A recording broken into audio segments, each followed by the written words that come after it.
Welcome to Wave Sound TV. We are now to interview Alani comedy on this one. Watch out. What's your name? I'm like Alani. You are from where? Are you a musician? Jesus is Lord! Yes. Is that how you are a musician? Okay, shall I share freestyle for her? Can you just give us a freestyle? Yes. Yeah, let us hear. Yeah. On Baloranki.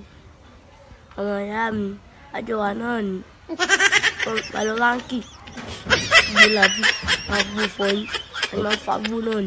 What type of music do you have again? Can you give us another freestyle? Jesus is Lord! Look at time. Wahala DJ, Van Gogh DJ Trace, blow the jams. Go blow the jams. Continue. DJ Trace. Kuku chwa meme. Yes. Oh meme. So you are one of the Z Nation. Yes. Yeah.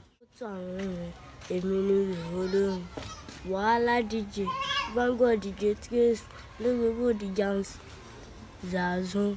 Will you keep quiet?